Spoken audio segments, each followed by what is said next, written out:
Make it stick. We want to make words, vocabulary, structures in the language stick in our brains. That's the goal.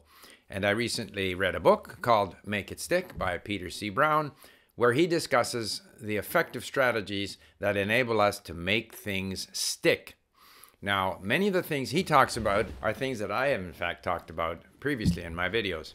And that is, rather than block learning, deliberately trying to learn something, reading it over and over again, underlining it, highlighting it, trying to sort of force it into our brains, we are better off if we space our learning activities. Study it now, study it 2 days later, study it a week later, interleave it with other subject matter, or as I do in my language learning, I will cover some of the same material using different sources, different starter books, learning the same material from different angles. Or if I want to become familiar with a period in history, I'm far better off to read a variety of different books on that particular period of history rather than trying to somehow ace or master one particular book.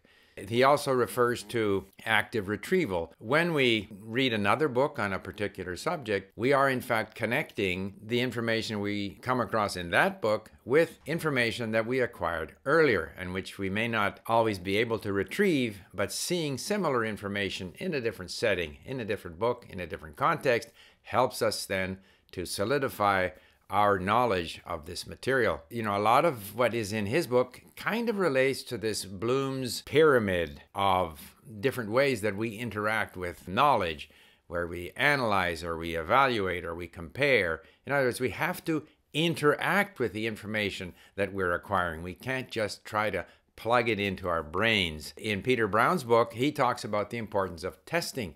Testing is a form of forcing us to retrieve what we have learned. If we can retrieve what we have learned, and if we can space that retrieval activity, we're going to learn it better.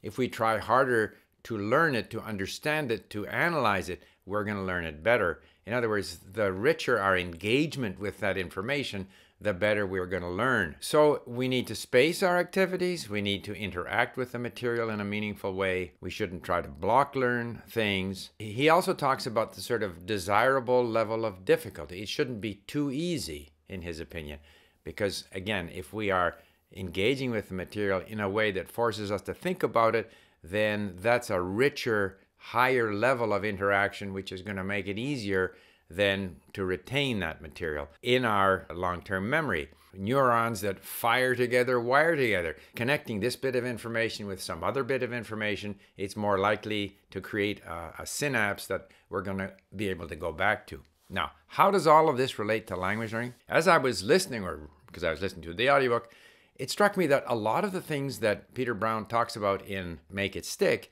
is exactly what we do if we have basically an input-based approach to language learning, or at least an approach which involves engaging with the language rather than trying to instruct ourselves on how the language works through some analysis of the grammar. If I am covering essentially the same range of vocabulary and language structure in a variety of different language contexts, then I am testing myself on my ability to understand what I hear.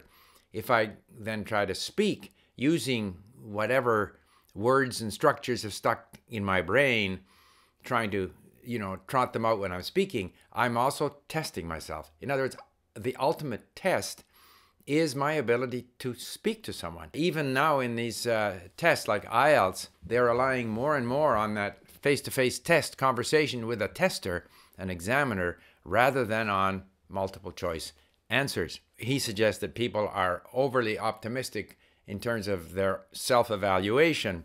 And I'm sure this is true. If someone asks us, where are you in the language, you'll perhaps give yourself credit for more than you can do. But you know yourself when you're speaking. You know where you can't remember things. You know where you can't understand. We know where we are in the language. So that, in a sense, is a form of testing. And if testing is the answer to successful language instruction or language learning, then we wouldn't have the situation that we have, at least in the English language school system in Canada, where we are regularly tested. and the vast majority of kids graduate without being able to speak French. I'm talking about French instruction in the English language school system. So testing itself is not the answer. Rather, the answer is forcing ourselves to come across different vocabulary items, different structures in different contexts, rather than trying to ace one particular subject. So in other words, we have to read widely. We have to listen to a wide range of content so that we're forcing our brains to retrieve things according to a pattern that doesn't have to be dictated by some spaced repetition system. It's sufficient that it is spaced, and therefore these words will show up with some frequency in different contexts that we are listening to and reading. And as long as we continue to engage with the content in this way, we are in fact doing what Peter Brown suggests in his book. Peter Brown also refers to the importance of knowing how to learn. People who are learning should know how the learning process works. Therefore, they should know some of these things about the importance of interleaving and not block learning. They should know that this much vaunted learning styles is not true, that we all essentially learn the same way. Whatever our personal preferences may be, I prefer to read, I prefer to listen, the brain learns in the same way. And so learning styles is not a concept that teachers or learners should hang their hat on. Rather, it's this importance of retrieval practice, spacing the retrieval, varying the activities. Another concept that he talks about, which I think is relevant to language learning, he says we should try to do things before they are explained to us. So struggle with the language, for example, before you have the grammar. So if I'm going to start into Finnish, I'll try to figure out, how does the Finnish language work? Where are the verbs and the nouns? And try to struggle a little bit, trying to solve the riddle of the language, and then go to the grammar explanation when you are curious and when you have already had this experience with the language. That's a much better way than trying to teach you up front how the language works when you don't have experience with the language. I think this is an interesting book. By the way, I will leave a PDF summary of the book in the description box. But I think the point that we should have a better understanding of how the brain learns is an important one, and that much of the learning activity in schools that's practiced in schools, where there's an emphasis on trying to ace material, block learn, focus on learning this, is misguided. And we need to have an approach that's based on more variety, interleaving, spacing out our learning. All of these things I think are very relevant, very useful. And so I bring this book to your attention. You should look it up and look up relevant and related material on the internet. I think it'll help you for your general learning and also for your language learning.